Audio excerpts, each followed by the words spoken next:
All right, we're going to look at third-party payment. Okay, that means somebody other than you is going to be paying for something that you're going to decide to acquire. I didn't use the term purchase because maybe they're going to pay for all of it, and like schooling in some cases. All right, so here we have a graph for the product X. This third-party payment stuff occurs most often and is most relevant to healthcare, right? Most relevant to, because that's 1/6 of our economy. All right, but X is generic. It could be anything. Okay, so let's take a look at our starting point. Okay, suppose we just allow the free market to prevail, and the market clearing price, the good or service X, is going to be $70 per unit. Okay, and then we're going to have this quantity, and for nice round numbers, let's just call this 50. So 50 units of this product per year at $70 per unit, so the total spending would be, what, $3,500 per time period, right? 70 times 50. And that's important because in a minute we're going to see what happens to the amount spent on it if we have the third-party payment.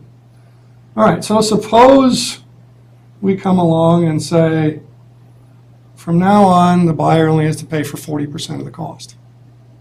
Okay, right now, with the price 70, quantity 50, the buyer's paying all of the cost. And I scribbled something over here in the margin that's worth mentioning with my arrow. We're going to assume that there aren't any spillovers associated with purchasing this good and consuming the good. Okay, and that's what this hieroglyphics over here means. It means that the marginal social benefit is the same as the marginal private benefit, which is true for most goods most of the time. Okay, the benefit to society is not going to be any different than the benefit to the purchaser, right? So only the purchaser is going to benefit from the purchases of X. Now, when would this not be true, for example? Well, suppose X is a vaccine against something that's contagious. Okay, well, that would be an example where MSB is greater than NPB. You get the vaccination. Now you're no longer going to spread this disease. The rest of society benefits from your purchase. Okay, but for most things, you as a member of society, when you buy something, get all of society's benefit from the purchase. All right, and then on the supply side, the production side, we're going to assume that the production cost at the margin, incremental cost to produce, which is what supply reflects, is the same for society and for the individual producer. So it's not like pollution where there's some impact on third parties whenever this is made. Okay, so whoever, the doctor, the healthcare clinic, if that's what X is related to, whatever the cost to produce it is to them, that's the cost to all of society. All right, so suppose we have this subsidy coming along. Okay, now the government or the insurance companies are going to pay for 60% of the cost, and the patient is going to pay for 40%. Okay, that's going to increase the demand for this good. Pretty straight. Okay, going to be at D1 now. And the question is, well, but doc, how much does this increase the demand for the good? Yeah, you showed it. Well, what's this number up here? What are some of these other numbers going to be? Okay, well, now think about this. The patient is paying for 40% of the price of the good.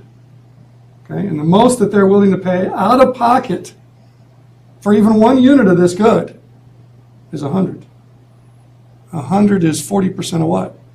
I'll do the math for you. Oops, a little bit off the chart here.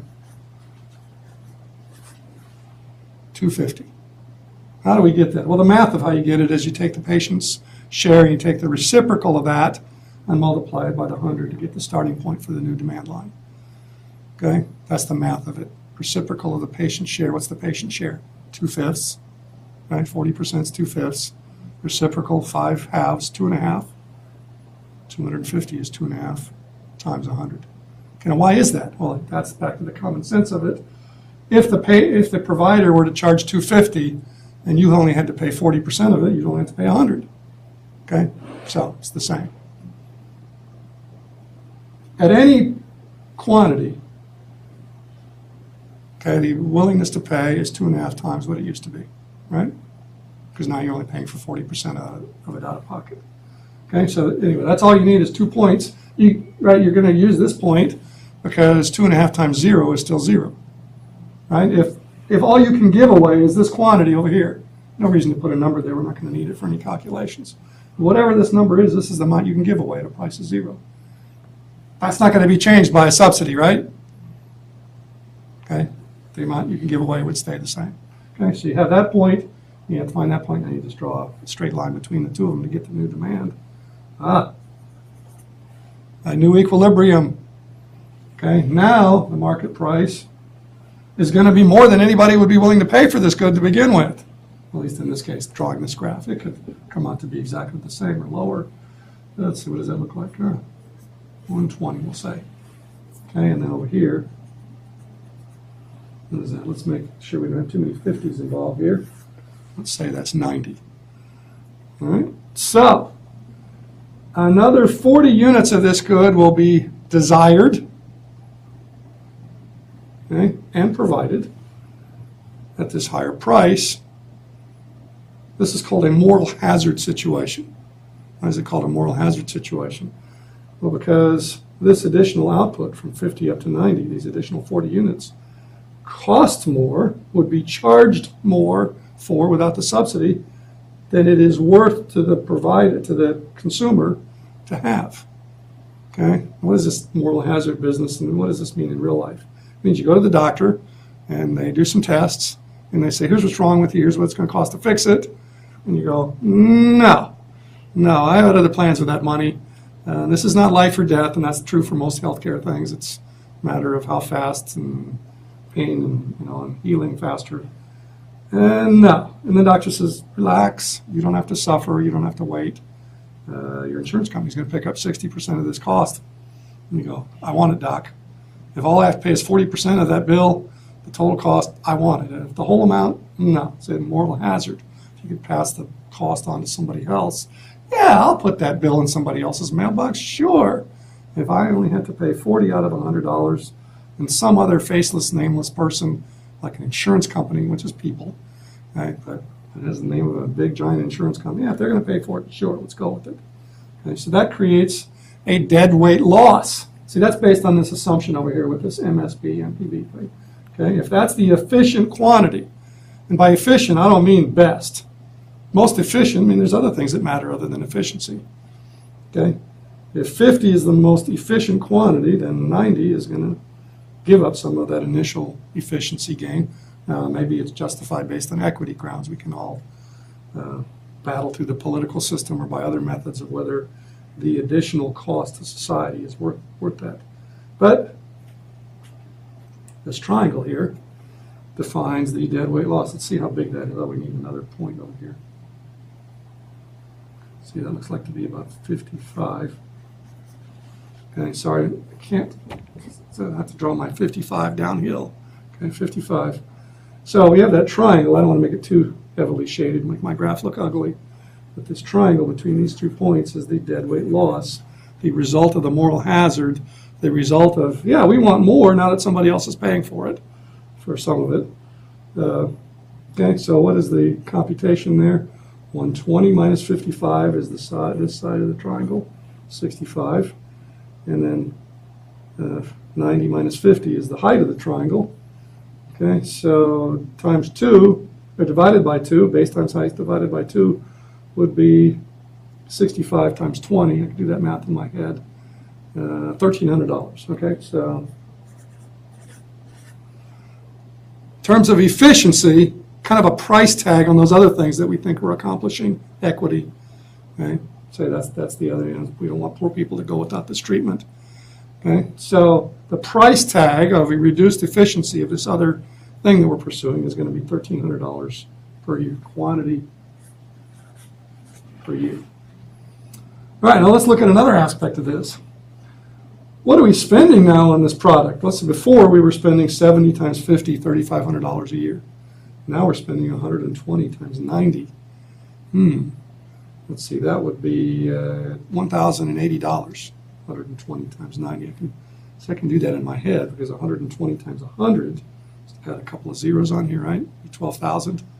Okay, and then you got to subtract 10 times this. Anyway, I think I've got that right, but it's 120 times 90. Like that's this much is going to be spent on this. You ever heard that phrase? If you think it's expensive now, wait till it's free. See, that's what we're doing here. See, when we had to pay for it ourselves, the total amount of spending on it was $3,500. When we had to not pay for all of it ourselves, the total spending on it was $10,800. Okay, 120 times 90, in case my math is wrong. Double check it out there. And then I think, no, we don't want to spend that much on the, taxpayers or higher insurance. No, we don't want to do that. Hey, they were getting by on $70 per unit before. Let's just lock that price in. Okay, not allow more than that price to be charged for X. Well, so what would that do? Let's take this out here. At $70 with this new demand, the quantity demanded would be about 130. Okay, a lot more than 90. And the quantity supplied is still at 50. We're talking long lines to get X. A shortage of 80 per year. See, and those are the choices. Okay, we can either let the market price increase to this level and then have it clear at $120, no waiting lists, nothing. You get in, you get taken care of right away.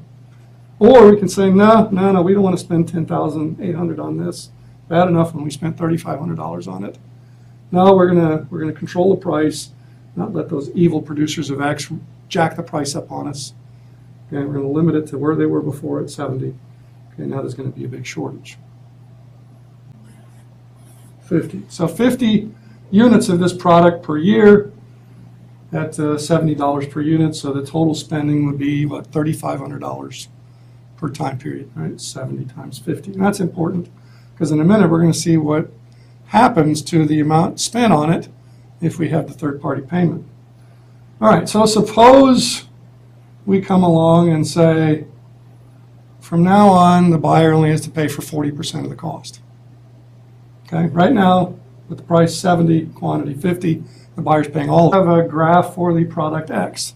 This third-party payment stuff occurs most often and is most relevant to healthcare, right? Most relevant to, because that's 1/6 of our economy.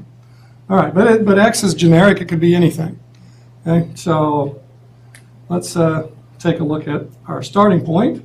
Okay, suppose we just allow the free market to prevail and the market clearing price, the good or service X, is going to be $70 per unit. Okay, and then we're going to have this quantity, and for nice round numbers, let's just call this. All right, we're going to look at third-party payment. Okay, that means somebody other than you is going to be paying for something that you're going to decide to acquire. I didn't use the term purchase because maybe they're going to pay for all of it, and like schooling in some cases. All right, so here we have